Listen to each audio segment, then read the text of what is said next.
morning. Welcome back to Morning Sun Homestead. Today we're going to be gathering our pumpkins from our patch. We won't get them processed today. That will be later on next week. But we will cut them up and show you how we can those and how they're processed. And then we use them for pumpkin pie, for pumpkin bread, pumpkin cookies, and also pumpkin rolls. So they're very useful when they are able, after they're, yeah, just cut me off. I'm going to cut that out. After the harvest. Yes, I meant to say that. Okay. And so you want to take a picture of these, Jennifer? This is our harvest from 2 pumpkin vines is all that we planted. We planted 3 seeds in each hole, and this is what we came up with. So we had a real good harvest for pumpkins.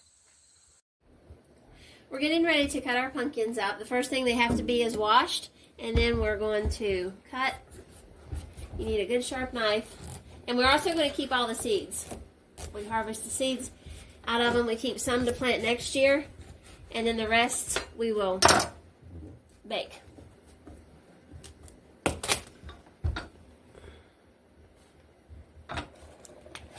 So the first thing that I do is cut the pumpkins in manageable pieces. And I'm going to put the seeds in one bucket. Clean those out.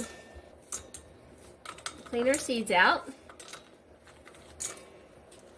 And when you do clean that out, you do get some excess stuff that's from the pumpkin, but that will not hurt. When they bake, it will still be on there because we'll salt them and it will keep.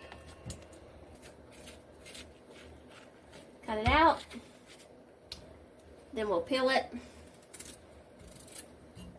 And as I said before, you need a good sharp knife because the peeling is tough.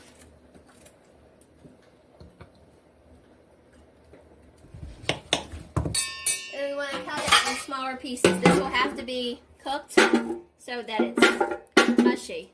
We just cut it in pieces, and that's how all the pumpkins will be. And then eventually we'll have to process it. Our pumpkin is now cooking. Once you cut the pumpkin and get it peeled, get everything cleaned off, you need to put it in a large stock pot and cook it.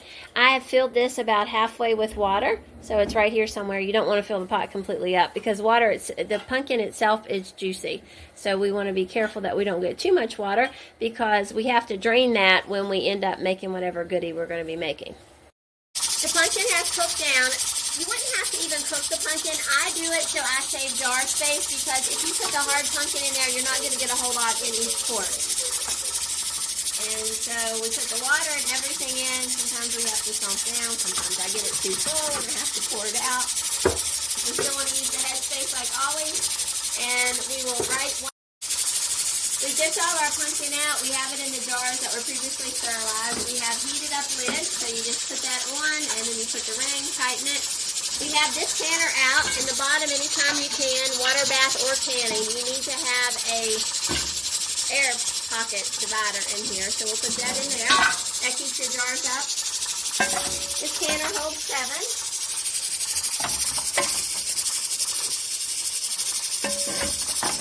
We do not have to put water up over the jars because what it needs to be is more of a steam bath. So we'll put some water about halfway up.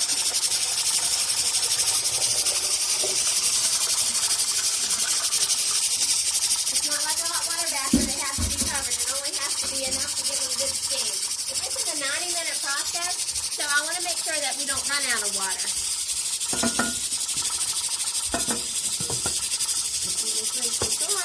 And we do the opposite. We bring the ears up and tighten them down opposite. You don't want to do it all at one side.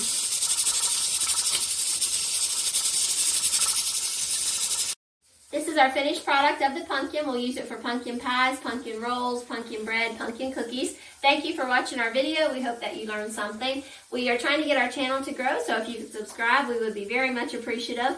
Hit the like button and leave a comment. Thanks for watching.